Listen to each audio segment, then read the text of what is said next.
여러분한테 묻습니다. 여러분은 잘 오해하는 쪽에 속하십니까? 잘 이해하는 쪽에 속하십니까? 어느 쪽이십니까? 나는 누군가를 잘 오해한다. 또 어떤 사람은 나는 누군가를 잘 이해하는 편이다. 만약 오해하는 쪽이라고 한다면은 주로 누구에 대해서 오해하십니까? 오늘 하나님 앞에 간절히 기도하셔서 주님, 저에게 오해하는 마음은 쫓아주시고 이해할 수 있는 마음을 주세요 라고 기도하셔서 저나 여러분이나 응답받기를 축복합니다. 어느 날 많은 신앙인들이 오해를 잘합니다. 뭘 오해하냐면은 하나님을 오해합니다. 우리가 믿는 하나님을 오해해서 이해한다라는 말입니다. 그 대표적인 하나님을 오해하는 이해가 우리는 하나님을 감동시켜야 돼. 이런 생각입니다. 내가 누구를 감동시킨다고요? 신앙인들이 대표적으로 오해하는 겁니다. 이렇게 하나님을 감동시켜야 된다라고 오해하면서 신앙생활하는 사람들은 대부분 의무감에 사로잡힌 신앙생활을 합니다. 의무 때문에 예배합니다. 의무 때문에 기도하죠. 이런 분들은 이런 생각도 합니다. 주일 예배를 안 드리면 이번 주간에 나에게 나쁜 일이 생길 거야. 하나님 오해하는 겁니다. 내가 신앙생활을 바르게 하지 않으면 난 지옥 떨어질 거야. 의무감에 빠져 하나님을 오해하면서 신앙생활하는 사람들이 갖는 대표적인 생각입니다. 여러분, 묻습니다. 우리가 이런 마음으로 하나님을 오해하며 의무감으로 신앙생활하면 신앙생활이 행복하고 즐겁겠습니까? 힘들고 따분하겠습니까? 여러분은 힘들고 따분한 신앙생활 하십니까? 즐겁고 행복한 신앙생활 하고 계십니까? 그 얘기 오늘 할 겁니다. 의무감에 신앙생활하는 사람에 대해서 어느 유명한 청교도 목사는 이런 말을 했습니다. 의무감에 하는 신앙생활은 사랑도 하지 않으면서 이혼한 것은 싫고 창피하니까 할 수 없이 배우자와 함께하는 결혼생활처럼 이런 결혼생활 행복합니까? 힘듭니까? 짜증나죠? 사랑도 안 하는데 남 눈도 부끄럽고 사회적인 체면도 있으니까 이혼 못하고 같이 사는 부부처럼 의무감 속에서 하는 신앙생활은 그렇다. 저는 여러분에게 먼저 두 사람을 소개하겠습니다. 첫 번째 소개할 사람은 신앙을 의무라고 생각해서 자신이 만약 지금부터 신앙생활을 시작하게 되면은 이제껏 자기가 즐겼던 모든 즐거움들을 전부 다 잃어버릴까 봐 두려워서 하나님을 안 믿었던 사람입니다. 뭐 때문에 안 믿었다고요? 하나님 믿기 시작하면 내 즐거움을 다 그분이 빼앗아 갈 거야. 그분이 내게 짐지운 의무하려면은 나는 즐거울 일이 없어 해서 하나님을 거부했던 사람. 이름은 누구냐면은 어거스틴입니다. 네? 들어본 이름이죠? 이 어거스틴은 태어날 때부터 천부적인 지성을 가지고 태어났습니다. 쉽게 말하면 엄청나게 머리가 좋았다는 말이에요. 그러다 보니까 그는 먼저 세상 학문 탐구의 재미에 쑥 빠져버렸습니다. 뭘 배워도 재미있는 거예요. 뭘 공부해도 우와 머릿속에 팍팍 들어오는 거예요. 이런 사람이 뭘 잘합니까? 공부를 잘하죠. 그렇죠? 공부는 타고나는 겁니다. 이런 사람들은 공부를 좋아해요. 수업 시간에 앉아있는 게 뭐합니까? 네, 대부분은 뭐하지요? 우린 재미없잖아요. 그렇죠? 근데 이런 분들은 재미있습니다. 학문을 탐구하는 재미가 얼마나 컸던지. 그러다가 15살 넘기 시작하니까 이성의 눈을 떴습니다. 뭔 스틴이? 네. 그래서 자기가 남자니까 여자 보면 어떻게 해요? 괜히 좋아요. 그래서 17살부터 여자랑 살아버립니다. 무슨 말입니까? 쾌락의 즐거움에 빠졌다는 말. 세상 즐거움에. 그래서 뭐까지 나버렸습니까? 자식까지 나버렸습니다. 이야. 그의 어머니는 모니카라고 하는 여인인데 아들이 세상 즐거움에만 깊이 빠져서 더 빠져서 그것이 최고인 줄 알고 사니까 평생 아들을 위해서 눈물로 기도했습니다. 기도하는 어머니의 기도는 하나님이 들어주시니까 모니카가 죽기 얼마 전 드디어 어거스틴이 하나님을 만나고 돌아오게 됐죠. 그리고 그는 우리가 아는 것처럼 기독교 역사상 최고의 신학자가 됩니다. 최고의 신학자. 이런 신학자는 이제까지 없었습니다. 그 어거스틴이 하나님께 온 다음에 그의 책에서 하나님한테 이런 고백을 했습니다. 뭔 고백을 했느냐? 여기 써졌습니다. 내가 한때 잃어버리게 될까봐 그렇게도 두려워했던 세상의 모든 즐거움들이 저의 속에서 한꺼번에 하나님으로 인해 제거되었을 때 저는 정말로 상쾌했습니다. 저에게서 그것들을 몰아내신 당신은 진정 나에게 최고의 뭡니다? 저에게 세상 즐거움들보다 더 기쁘다는 것이 있다는 것을 알게 하고 그 기쁨의 자리를 대신 차지하신 당신은 제가 느꼈던 그 세상의 어떤 즐거움보다 뭐합니다? 감미롭다. 사랑하는 여러분, 그가 하나님의 품으로 올 수 없도록 그를 막고 있었던 것은 바로 이런 오해였습니다. 뭔 오해입니까? 하나님을 믿으면 내가 즐기던 모든 즐김을 뭐한다? 뺏겨버린다. 내가 즐기던 모든 것을 못하게 된다. 그러나 그가 진정으로 하나님을 알고 하나님을 인격적으로 만나게 되었을 때 그가 걱정했던 모든 걱정은 순식간에 사라졌습니다. 왜요? 자기가 느끼던 즐거움, 자기가 체험했던 그 어떤 즐거움하고도 비교할 수 없는 최고의 뭐를 찾았으니까? 즐거움입니다. 즐거움. 아까 다시 얘기해 볼까요? 어거스틴 얘기한 거.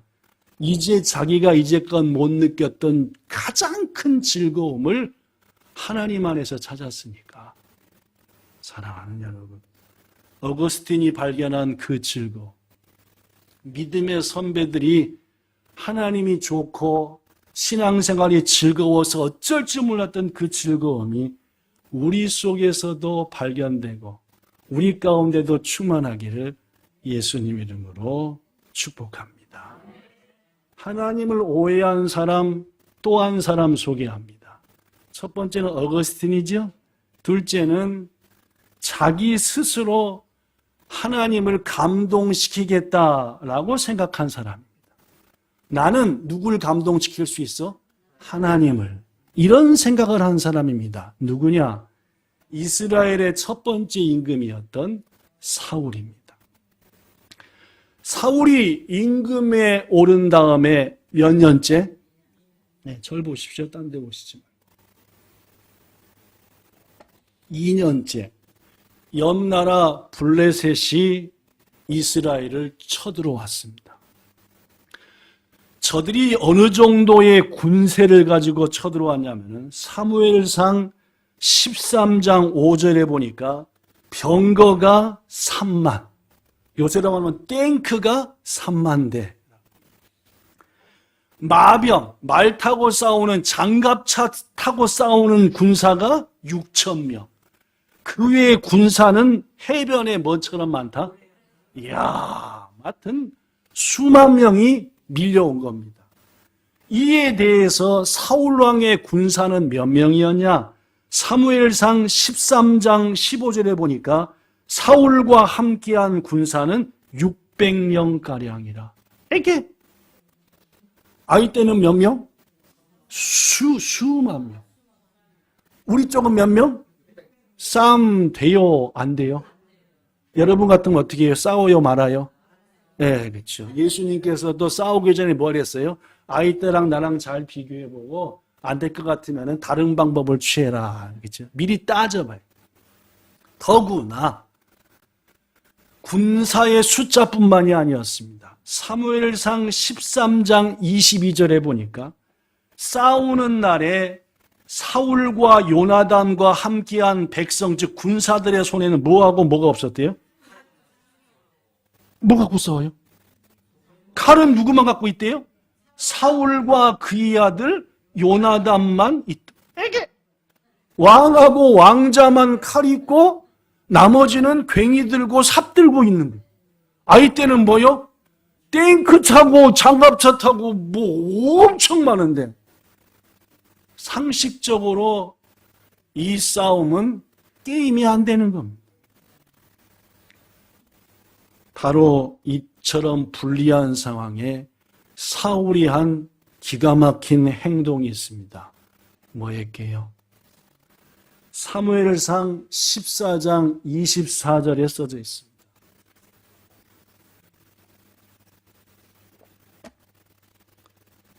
사울이 백성에게 맹세시켜 말하기를 오늘 저녁 때 내가 저 원수들을 다 갚을 때까지 여기 있는 누구도 입에다가 음식이나 물을 먹으면 뭘 받을지어다? 말 그대로 뭘 선포한 겁니까? 금식을 선포했습니다. 뭔 말씀인지 아시겠죠? 믿음이 좋은 겁니까? 나쁜 겁니까? 자, 우리는 생각하죠. 이야, 이럴 때 금식까지에 미친 겁니다. 하나님을 뭐 한 겁니까? 물론입니다, 집사님. 하나님을 오해한 겁니다. 이럴 때 금식하면 누가 도와주겠지라고? 평소 신앙생활을 똑바로 해야죠. 평소 똑바로 해야죠. 이럴 때 뭐요? 지만 금식하지. 어디까지? 군사요. 겨우 몇 명인데? 여러분 600명이니까 아이떼가 수만이니까 일당 1000입니다. 한 명이 1000을 죽여야 돼요. 그러면 여러분 밥 안 먹고 싸우면 됩니까? 안 됩니까? 마라톤 선수도 42.195km 뛸 때에 물을 몇 번이나 먹습니다. 축구 선수들도 이번 월드컵부터 전반 후반에 갑자기 멈추게 해서 물 먹는 시간을 줍니다. 왜 그런지 아세요? 먹어야 힘내서 더 잘하니까. 리더자가 상황이 이런데 굶고 전쟁해라. 이런 리더하고는 같이 가면 안 됩니다. 아시겠습니까? 믿음 좋은 게 아닙니다. 하나님을 오해한 것. 사랑하는 여러분, 왜 사울이 이런 말도 안 되는 명령을 내렸을까요? 그것은 사울에게는 하나님에 대한 신뢰도, 하나님에 대한 믿음도 없었습니다. 고로 그가 할 수 있는 것은 극단적인 종교적 행위, 금식 말고는 없었던 겁니다. 여러분, 금식은 모두가 그런 건 아니지만 하나님을 신뢰하지 않는 사람이 즐기는 대표적인 방식입니다. 다시 얘기합니다. 오해가 되지 않도록. 모두 다 그런 건 아니지만 금식은 하나님을 신뢰하지 못한 사람이 하는 그러한 행위인 경우가 실은 더 많다 그 말입니다. 사울의 어리석은 명령은 군사들을 지치게 했습니다. 전쟁이 끝났습니다. 사울의 금식으로 끝난 게 아니라 하나님의 은혜로 이겼습니다. 백성들, 즉 군사들이 어떻게 했는지 아십니까? 짐승을 산채로 피채 먹었습니다. 왜 그랬을까요? 너무 배고팠습니다.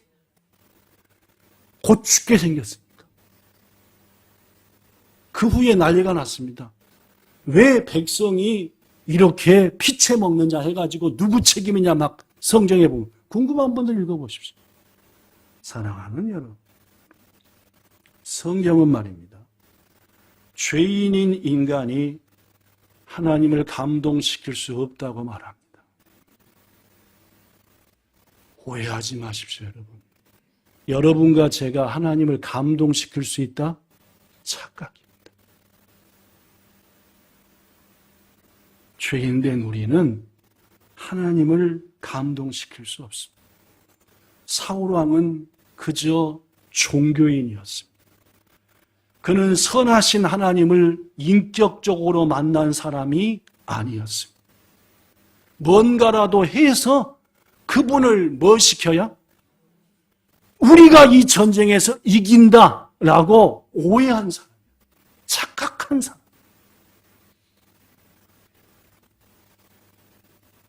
저는 여러분에게 두 사람을 소개했습니다. 한 사람은 어거스틴, 또 한 사람은 사울. 어거스틴은 하나님 믿었다간 내 즐거움을 싹 뺏겨버릴 거야 라고 오해한 자, 의무감 때문에. 또 한 사람 사울, 자기가 하나님을 감동시킬 수 있다고 착각한 자.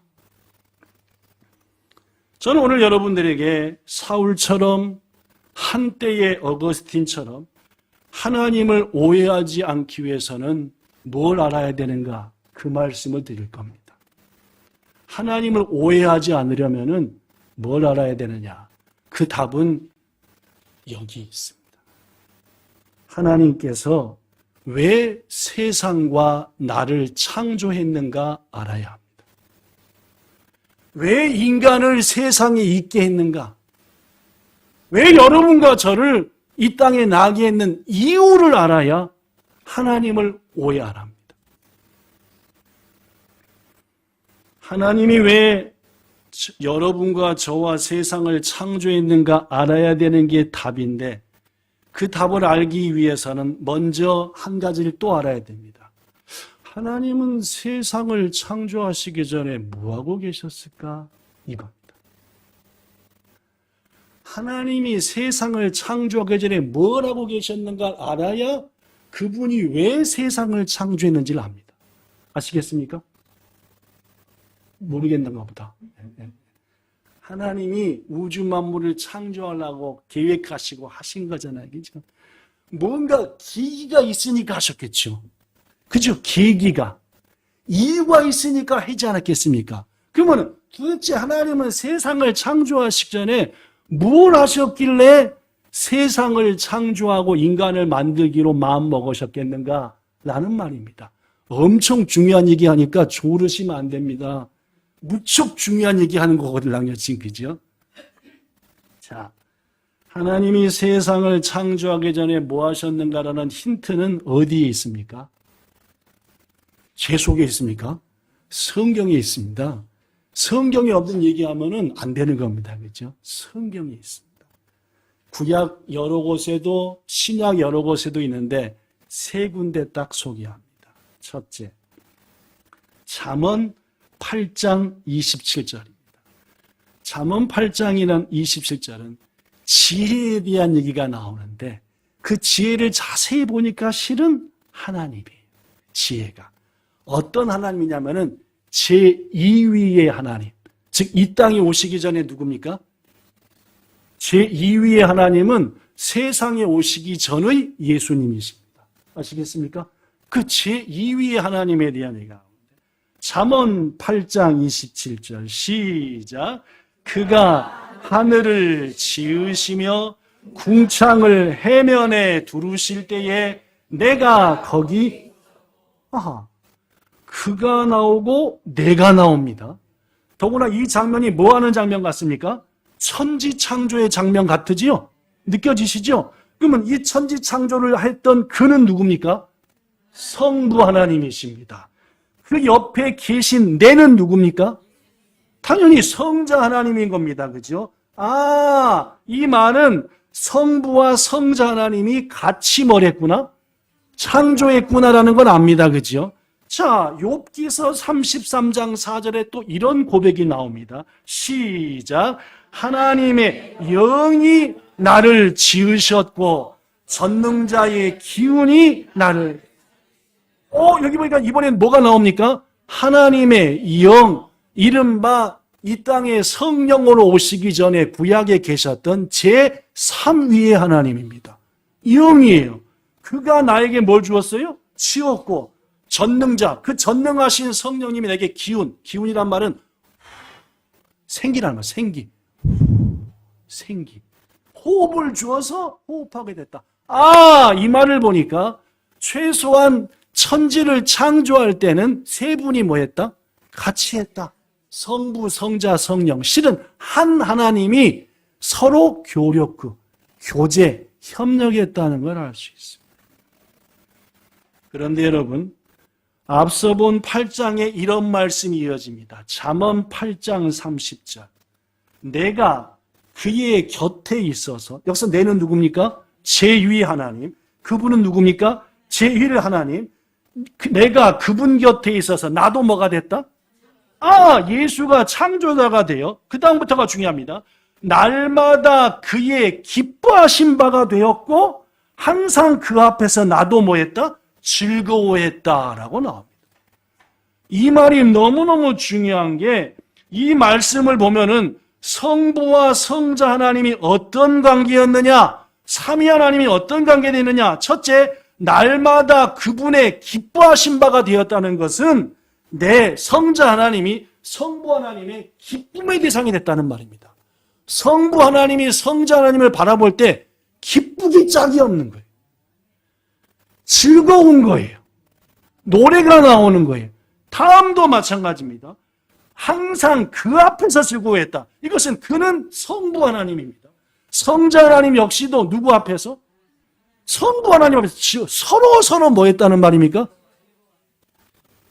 삼위일체는 좀 어려우니까 나중에 얘기하도록 하고, 일단은 삼위일체 하나님이 서로 뭐 했다는 말입니까? 즐거워했다. 기뻐했다. 뭔 얘기를 하셨는지, 뭔 했는지 모르지만 즐거웠다. 그렇죠? 사랑하는 사람하고 있으면은 말 안 해도 즐거워요, 안 즐거워요? 그렇습니다. 절대 헤어지기 싫습니다.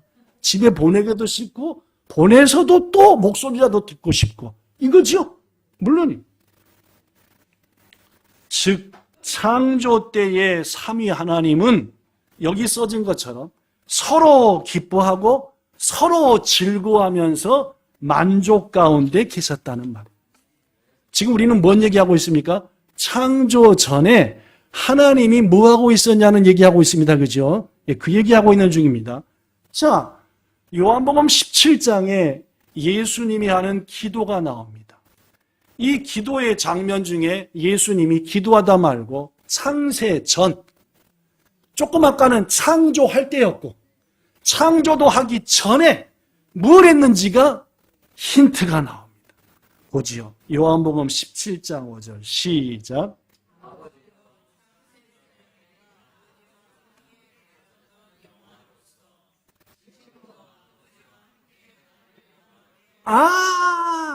이 말은 창세 전에 성부, 성자, 성자님은 서로에게 영화로운 존재였다. 서로를 영화롭게 했어요. 서로 영화롭고 서로 기쁘고 서로 즐겁고. 그렇습니다, 여러분. 이상에서 본 바와 같이 창조 전 삼위 하나님은 서로 사랑하시고 기뻐하시고 즐겨하시고 영광 가운데 계셨습니다. 창조 전에 하나님은 서로 코이노니아, 마지와리, 뭐하고 계셨다? 교제하고 계셨다. 어떻게? 즐겁게, 기쁘게. 여기서 창조한 이유가 등장합니다. 이런 말이 있죠. 아픔은 같이 들수록 어떻게 되고? 가벼워지고. 기쁨은 나눌수록 뭐 한다? 그런 말이 있습니다. 그렇죠? 어디서부터 있던 말입니까? 답은 천국에서부터 있단 말입니다. 예. 아픔은 나눠져야 가볍습니다. 즐거움은 나눠야 몇 배가 돼요. 삼위 하나님은 그 생각을 하신 겁니다. 우리의 이 즐거움, 이 마주하리, 이 영광, 기쁨을 뭐하고도 나누자? 피조물과도 나누자. 이건 성경이 없습니다. 그러나 거의 그렇습니다. 하나님이 왜 창조하셨는가 우주 만물을? 우리들도 하나님이 그러하신 것처럼 인간 간에, 하나님과 우리 간에, 자연 만물과 우리 간에 뭐하라? 기뻐, 즐거워, 행복해하고, 누리고, 감사. 그렇습니다, 여러분. 여기 써진 것처럼 하나님은 자신들이 누리시는 기쁨과 즐거움을 당신의 형상으로 만들 사람들에게도 느끼게 하시기 위해서, 나누시게 하시기 위해서, 그리고 사람과 만물을 통해서 영광, 즉 기쁨과 즐거움을 받으시기 위해서 천지 만물을 창조합니다. 하나님이 천지 만물을 창조한 다음에 가장 예쁘게 특별히 만든 곳, 동네 이름이 뭡니까? 에덴이죠. 뭔 뜻이죠?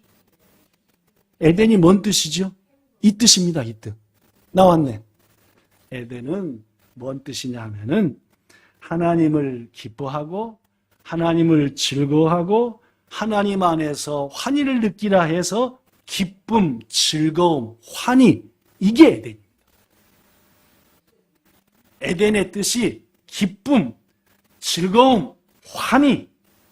사랑하는 성들, 하나님을 기뻐하고 하나님과 교제하며 즐거워하고 하나님 때문에 환희를 느끼는 것이 천국 삶이고, 그것이야말로 하나님을 영화롭게 하는 삶입니다.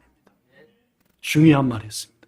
그것이야말로 하나님 안에서 행복을 느끼고 그분과 교제하는 것이야말로 우리의 최고 아름다운 것이고, 그것이 천국이며 그것이 하나님께 영광을 누리는 것이다. 더구나 여러분, 하나님이 우리에게 천진만물을 주시고 창조한 이유가 기쁘고 즐거워하라잖아요. 그죠? 자, 그렇다면 여러분, 네가 알아서 기쁨을 찾으라 하셨을까요? 기쁘고 즐거울 거리들을 자꾸자꾸 공급해 주실까요? 하나님이, 여러분이 하나님 같으면 어떻게 하겠습니까? 즐겁고 기쁘라고 창조했는데 니들이 알아서 지금부터 기쁨과 즐거움을 찾으러 댕겨? 라고 하실 것 같습니까? 기쁨과 즐거움 거리를 자꾸 줘가면서 기쁘고 즐거워라 하시겠습니까? 전자요, 후자요? 그럴 것 같으지요? 하나님도 그러셨습니다. 예를 보면은 하와를 주신 것도 그렇습니다. 여러분, 아담이 외로워 미치겠어요. 다 짝꿍 있는데 저만 없잖아요. 금식기도에서 하와 주셨습니까? 금식기도 좋아하는 분들은 금식기도해서 줬다고 말. 안 그렇습니다. 성경에 보면은 하나님이 아무것도 안 시켰습니다. 야, 흙 가져와. 널 위해 만드는 거야. 좋은 물 떠와. 너 위해 만드는 거야. 안 그러셨습니다. 아담을 깊이 잠들게 하신 건 전부 누가 했습니까? 다 하셨습니다. 뼈다귀 꺼낸 것도, 거기다가 빚어 만든 것도, 살게 하신 것도, 그리고 짠 짜잔 하고 아담을 깨워서 어떻게 했습니까? 하와를 짠! 이게 누가 하시는 방식이십니까? 사울처럼 난리를 쳐서 해주세요. 짠짠! 이게 아니라 하나님이 해주십니다. 이때 처음으로 아담이 즐거워 노래합니다. 그 전에 딴 거 있을 땐 노래 안 했는데 이때 처음으로 노래해요. 가사가 뭐죠? 이 가사입니다. 창세기 2장 23절 시작. 이게 뭔 뜻인지 얘기했죠? 내가 네 안에 있고 네가 내 안에 있어 라는 뜻이라 했죠? 그 말입니다. 이 말이 무슨 뼈다귀가 뭔 말이야. 내 뼈가 내가 네 안에 있는 거고 네가 내 속에 있다는 말이에요. 이것만 멋있는 고백이 없습니다. 그렇죠? 노래한 겁니다. 즐거워서. 그렇습니다, 여러분. 하나님께서는 네가 알아서 기쁨을 찾아라 아니라 뭣도 창조한 이유가 기쁨과 즐거움을 누리라 했기 때문에 기쁘고 즐거울 것들을 알아서 주신다는 말이에요. 이 알아서 주신 기쁨과 즐거움에 대해서 느끼고 감사하며 아이고 좋아 하는 것이 하나님께 뭘 드리는 겁니까? 영광을 드리는 겁니다. 중요합니다. 이 모든 게 하나님이 내게 준 것이구나 는 것을 알고 그것을 기뻐하며 이 기쁨을 준 하나님을 기뻐하는 것. 이게 뭐라고요? 하나님께 영광을 돌리는. 여러분과 저는 세례를 받을 때 웨스트민스터 신앙고백서 소위문답 제1문을 꼭 물어봅니다. 목사들이. 그 1문이 뭡니까? 써졌습니다. 시작. 뭐라고 대답하셨습니까? 이렇게 대답해요. 시작.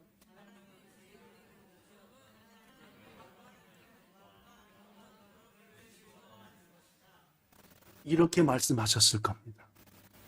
여러분, 칼빈주의 목사인 존 파이퍼는 이것을 이렇게 설명했습니다. 제1문을 보면 인간의 최고의 목적은 두 개처럼 보인다. 즉 하나님을 영화롭게 하는 것, 영원토록 그를 즐거워하는 것. 그러나 실은 한 가지다. 인간의 최고의 목적은 하나님을 영화롭게 하는 것인데 그것은 하나님을 뭐함으로만 가능하다?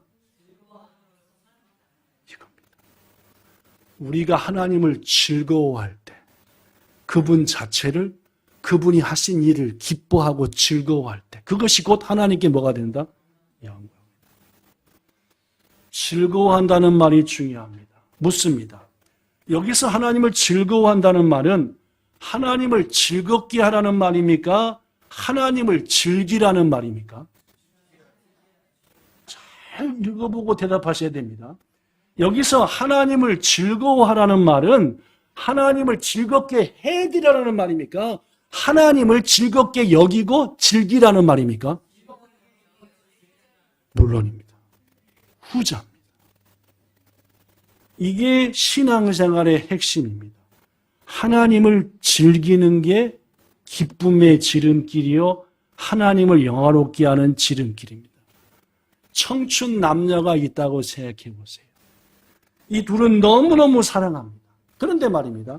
둘이 서로를 즐기고 즐거워야 행복합니까? 서로가 서로를 즐겁게 해줘야 행복합니까? 다시 한번 잘 얘기하셔야 됩니다. 사랑을 해본 사람만 압니다. 이 답은. 사랑하는 두 사람이 있습니다. 서로를 막 즐겁게 해줘야 행복합니까? 서로를 보면서 서로 즐거워해야 행복합니까? 이 집사님은 절대 사랑 안 해봤습니다.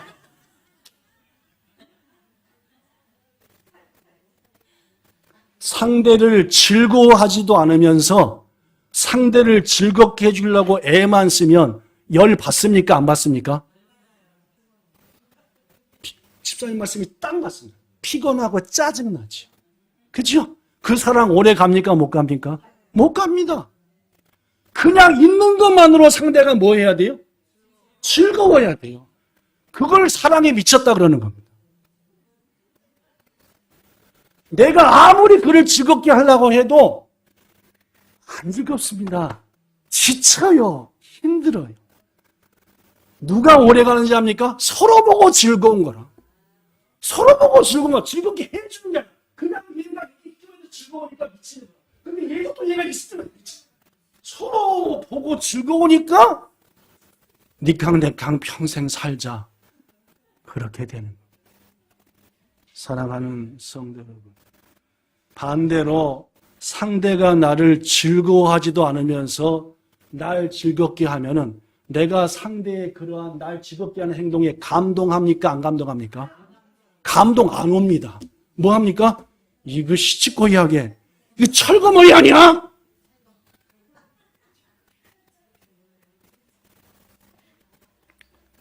신앙생활도 똑같아요. 신앙생활도 똑같습니다. 인간의 최고 목적은 하나님을 즐거워하는 겁니다. 우리가 하나님 자체를 즐거워해야 그분이 비로소 기뻐합니다. 하나님을 즐거워하지도 않으면서 그분이 즐거워하는 것만을 하려고 하면은 하나님께 감동이 됩니까? 안 됩니까? 별 리가 없지요. 하나님을 좋아하지도 않으면서 내가 하나님한테 원하는 게 있으니까 그분 마음에 들라고 온갖 사람을 다 떨면은 하나님이 보시고 이쁘다 하겠습니까? 속이 다 보이는데. 그렇죠? 기독교 신앙의 핵심이 여기에 있습니다. 우리가 하나님 안에서 최고의 만족과 기쁨을 얻을 때에 하나님은 우리 안에서 최고의 영광을 받으시는 겁니다. 너무너무 중요한 말이니까 다시 한번 합니다. 여러분과 저가 하나님 안에서 최고의 만족과 기쁨을 누리고 느낄 때 비로소 그때 하나님은 우리를 통해 뭘 받으신다고요? 영광을 받는 거예요. 금식을 하고 헌금을 하고 막 억지로 오늘 예배 드려야 돼. 이번 주에 큰일이 있으니까 응답을 그래야 받잖아.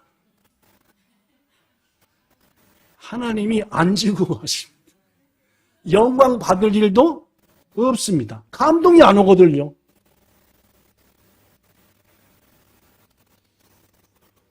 드디어 시간이 끝날 때쯤에 오늘 본문을 설명합니다. 오늘도 큰일 났네, 그죠? 요새 매주 계속 15분씩 오버하는데 오늘도 또 오늘 본문에서 하나님은 즐거워하고 기뻐하라고 즐거워하고 기뻐할 수 있도록 세 가지를 약속하십니다. 우리와 세 가지. 첫째 약속. 시작. 우리에게 복을 주시기 위해 절대로 우리를 떠나지 않겠다는 약속. 본문 40절에 보니까 내가 그들에게, 즉 하나님이 여러분과 저에게 뭘 주기 위하여? 뭐 하지 않는다? 나는 뭔 약속을 한다? 아무리 사랑해도 꼴배기 싫으면 어떡합니까? 이제 그만 살자. 뭐 수없이 이혼해됩니다. 그런데 하나님은 우리가 어떤 모습이 되더라도 우리를 절대 뭐 한대요? 안 떠나. 지속적으로 우리에게 즐거울 것들을 주신대. 더구나 우리를 떠나지 않는 이유가 우리를 종으로 삼거나 우리를 감시하거나 뭔가 자신에 대해 써먹으려고 안 떠나는 게 아니라 우리를 즐겁게 하려고, 우리한테 복을 주려고, 그 복을 받으면서 하나님을 즐기라고 안 떠나신대. 이 약속은 성경에 수없이 기록됐습니다. 내가 너를 떠나지 아니하리라. 내가 너를 떠나지 아니하리라. 이 은혜를 우리가 지금도 누리고 있는 줄로 믿습니다. 두 번째 약속하십니다. 둘째, 시작. 우리에게 하나님을 기쁨으로 예비하는 마음을 주신다. 약속. 본문 40절에 보니까 이런 말이 있습니다. 나를 경외하는 마음을 그들의 마음에 두어 궁극적으로 나를 안 떠나게 할 것이다. 경외, 오소래, 두려워하는 것. 이것은 실은 무서워서 두려워 아니라 너무 좋아서 두려워하는 것이고, 경외의 최고는 예배라고 제가 몇 번 작년에 경외 얘기할 때 얘기했습니다. 무슨 말입니까? 이 말은 하나님을 예배하는 마음을 우리한테 줘가지고, 이 말씀 속에는 이런 말이 기록됐습니다. 내가 어떻게 해서라도 네가 나를 온전히 예배하고 싶은 열망이 네 속에서 일어나게 하겠다는 약속입니다. 네가 어떤 마음으로 이곳에 왔든지 내가 너에게 함께해서, 즉 성령을 통해서 네가 나를 온전히 예배할 수 있도록 내가 너를 붙들고 너를 안 떠나겠다. 이 약속이라는 말씀. 그렇습니다, 여러분. 그저 성도기 때문에, 재직이기 때문에, 목사이기 때문에 의무감으로 예배드리는 것이 아니라 하나님께서 여러분과 저에게 주신 은혜와 복 때문에 기뻐서 어쩔 줄 모르는, 아니 하나님 그분 자체 때문에 어쩔 줄 모르는 그 기쁨 때문에 예배할 수밖에 없는 그런 마음을 너에게 보여줄게. 이런 마음을 받은 사람은 하나님을 떠납니까? 안 떠납니까? 안 떠나. 바로 이어지는 말이 그 말이. 세 번째, 하나님이 친히 기쁨으로 마음과 정성을 모아 우리를 축복의 땅에 심으시겠다는 약속입니다. 본문 41절. 내가 기쁨 가운데 너희에게 복을 주되, 분명 확실하게 뭐와 뭐를 다하여 너희들을 어떻게? 축복의 땅에 뭐하니라? 신학자 다니엘은 이 말씀을 하나님의 사명 선언문이라고 합니다. 여러분, 봐봐요. 나의 마음과 나의 정성을 확실히 해서, 지금 이거 누가 한 말입니까? 누굴 위해서? 이거 말이에요. 원래 누가 해야 돼요? 우리가 마음과 정성을 다해서 하나님을 기뻐하겠습니다. 우리가 해야 되는데, 여기 보니까 누가 해요, 이 말을? 거꾸로 하나님이 해요.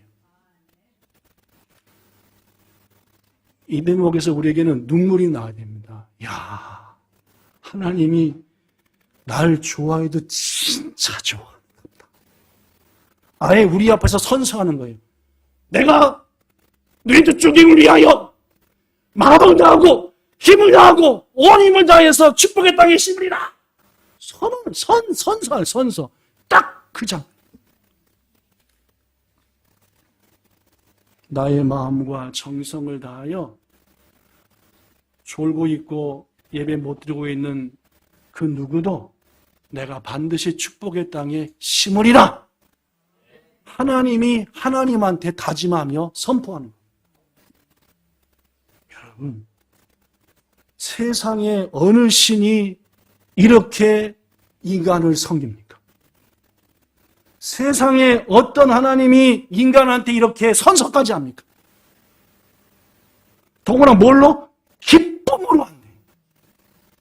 하나님이 기쁨으로 여러분과 저를 위해서 모든 걸 다 하신대요. 사랑한대요. 복을 준대요. 떠나지 말라고. 우리 마음속에 예배하는 진정한 예배의 기쁨도 주신대요. 이 사실을 우리보다 먼저 깨달은 모세는 이렇게 고백합니다. 여호와여, 출애굽기 15장 11절. 신 중에 주와 같은 자가 누굽니까? 하나님 같은 분 내가 세상에 뭐 봤습니다? 처음 봤습니다. 다윗도 고백합니다. 시편 86편 8절. 주여, 신들 중에 주님과 같은 자 없사오며 주님이 행하신 것처럼 하는 신도 하나도 없나이다. 하나님을 만나면 이런 고백이 나타납니다. 하나님이 여러분과 저를 얼마나 즐거워하신지를 알면 이런 감사가 고백된다. 기쁨이 생깁니다. 억지로가 아니라 기쁨으로 하나님을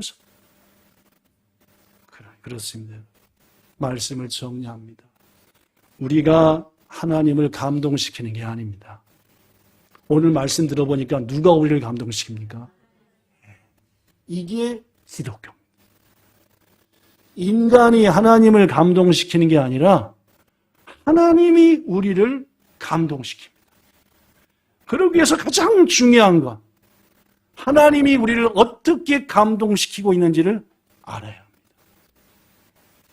그분의 은혜를 느껴야 합니다. 고로 우리의 기도는 이것도 해주시고요, 저것도 해주시려고 아니라 뭡니까? 주님이 나를 위해 하시는 그 모든 일들을 나에게 느끼게 해주세요. 알게 해주세요. 아는 순간 우리는 아는 순간 감격이 돼요. 세상 종교는 인간이 신을 감동시키지만 우리 기독교는 모든 종교 중에 유일하게 하나님이 우리를 감동시킵니다. 이것이 바로 기독교의 신앙의 핵심이고 여러분과 예수님을 하나님을 기뻐해야 될 가장 중요한 이유입니다. 그 주님이 오늘 본문을 통해 다시 한번 말씀합니다. 이 말씀 읽고 설교 마칩니다. 내가 너희들에게 복을 주기 위하여 너희를 떠나지 아니하리라 하는 영원한 언약을 너희와 세우고 나를 경외한 예배하는 마음을 너희 마음에 두어 너희가 나를 떠나지 않게 할 것이요 내가 기쁨으로 너희에게 복을 주되 확실하게 내 마음과 내 정성을 다하여 너희를 축복의 땅에 심으리라. 이 은혜가 이미 우리 속에 있습니다. 그 은혜를 느끼며 항상 기뻐하는 우리 모두 되기를 주 예수님 이름으로 축복합니다. 참 좋으신 하나님, 우리는 신앙생활을 많이 착각하면서 하는 것 같습니다. 내가 주를 위해 뭔가 해야 그분이 감동을 받고 날 잘해주지. 이건 세상의 신들 얘기가 아닙니까? 우리 하나님은 성경을 통해 분명히 말씀합니다. 하나님께서 친히 알아셔서 우리에게 기뻐할 것, 즐거워할 것, 좋을 것 채워주시고 그것을 통해서 하나님을 기쁨으로 예배하게 하시고 하나님을 영화롭게 하는 것, 이것이 하나님이 하시는 우리를 대하는 사랑의 방식임을 아오니 이 놀라운 하나님의 사랑을 우리가 받고 있사오니 감격하게 하시고 누릴 수 있도록 더 깊이 깨우쳐 주시옵소서. 예수님 이름으로 기도드리옵나이다. 아멘.